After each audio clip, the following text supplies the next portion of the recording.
Bonjour à tous, Acteurs Publics TV est toujours au cœur de la 35e convention des intercommunalités de France, ici à Toulouse. Les intercos en première ligne pour les effets du changement climatique, comment s'y préparer, comment s'adapter. On va poser ces questions à Emmanuelle Gazelle. Bonjour. Bonjour. Merci d'être avec nous. Vous êtes présidente de la communauté de communes Millau-Grand-Causse. Vous connaissez ces sujets, évidemment. Est-ce que vous estimez que les intercos sont suffisamment armés pour justement s'adapter aux conséquences des réchauffements climatiques et des changements climatiques ? Alors, je vais parler pour ma part. Moi, je préside une interco de 30 000 habitants dans un territoire où il y a beaucoup d'intercommunalités de 5 000 habitants, 5-6 000 habitants.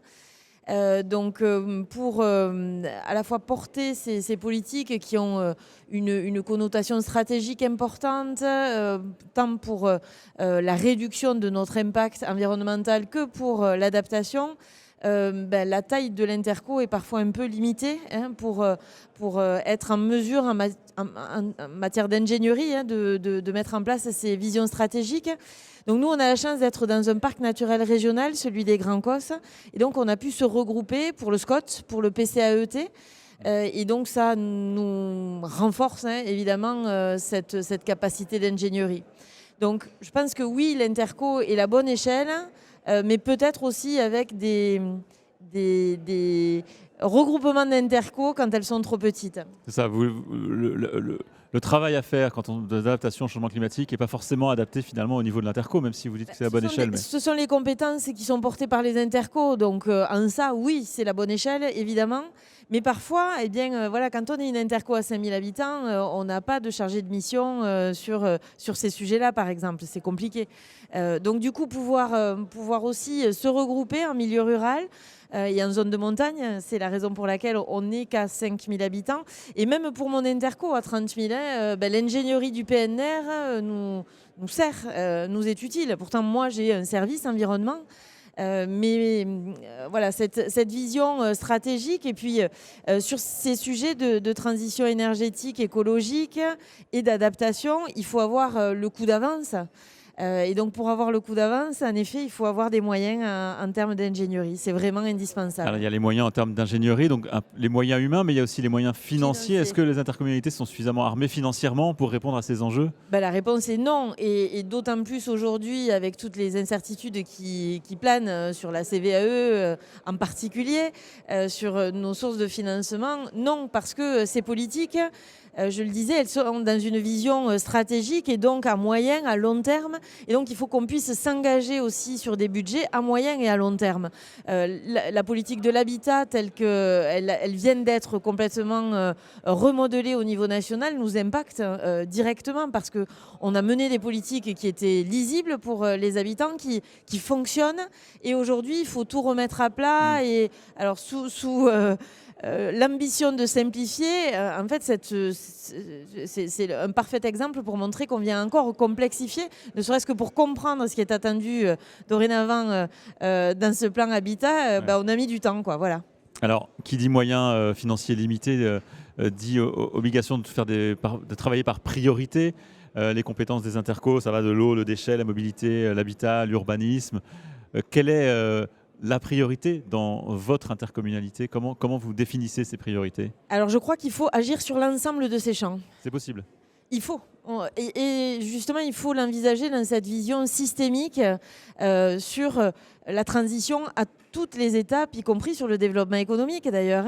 Il faut aussi envisager l'accueil des entreprises avec cette dimension de transition et d'adaptation. L'urbanisme, bien entendu, donc les PLUI, bien entendu. Et puis tout est lié parce que l'urbanisme et le PCAET, c'est aussi les transports. C'est aussi l'habitat, je l'évoquais tout à l'heure, la gestion des déchets, tout est extrêmement interconnecté finalement. Interconnecté, et donc il faut vraiment qu'on pose justement cette vision à moyen terme, à long terme, sur l'ensemble des champs d'action des intercos, y compris sur les politiques de solidarité, de vie associative. Moi, je pense que la transition énergétique finalement et écologique et l'adaptation, c'est aussi lié aux politiques de santé publique. Aujourd'hui, la santé, c'est la première préoccupation, ou l'une des premières préoccupations des Français. l'accès aux soins, mais aussi la santé mentale. Et la santé mentale, c'est très lié au cadre de vie. Quand on vit dans un environnement végétal, agréable, avec aussi peu de nuisances sonores, on est mieux et du coup, on développe moins de pathologies psychologiques, psychiatriques. Donc voilà, tout ceci est extrêmement lié et c'est indispensable d'avoir cette vision systémique. Est-ce que vous parlez des spécificités de votre territoire, Millau-Grand-Causse? Est-ce que ces spécificités vous aident à mobiliser les citoyens sur ces questions-là? Parce que justement, vous êtes un milieu rural qui fait que ça pourrait être un moyen de mobiliser plus les citoyens autour de ces enjeux. Oui, un peu comme je le disais là avec l'exemple de la santé, finalement, ces politiques de transition, elles doivent toujours être bénéfiques aussi aux habitants. Parce que quand on change les habitudes, c'est compliqué, c'est douloureux parfois même. Et donc, quand on fait de la rénovation énergétique des bâtiments, on gagne en pouvoir d'achat, on gagne en qualité de vie. Et donc, c'est gagnant aussi pour les habitants.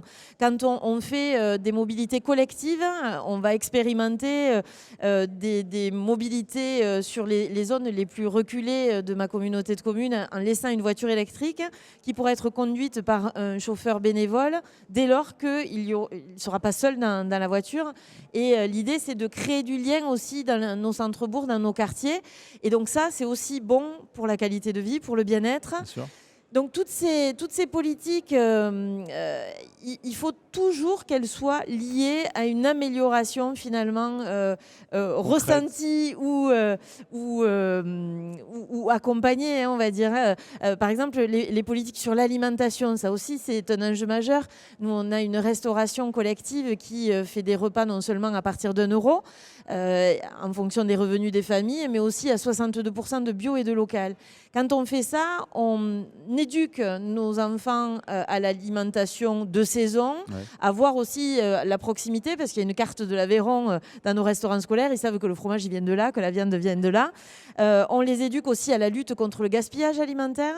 Et puis, chaque année, c'est entre 300 et 400 000 € qui sont réinjectés dans l'économie locale et qui permettent de structurer une filière agricole aussi locale de proximité et que les conditions de vie des agriculteurs soient un peu moins mauvaises parce qu'elles ont ces marchés qui sont des marchés stables. Voilà. Donc tout ça, voilà, c'est toujours systémique et c'est toujours pour le bien et l'éducation aussi au développement durable. Tout est lié. Merci beaucoup, Emmanuelle Gazel, d'être passée par le plateau d'Acteurs Publics TV, ici installé au cœur de la Convention nationale des intercommunalités de France à Toulouse. Merci beaucoup. Merci à vous. Merci de nous avoir suivis et à très vite pour une prochaine interview sur Acteurs Publics TV.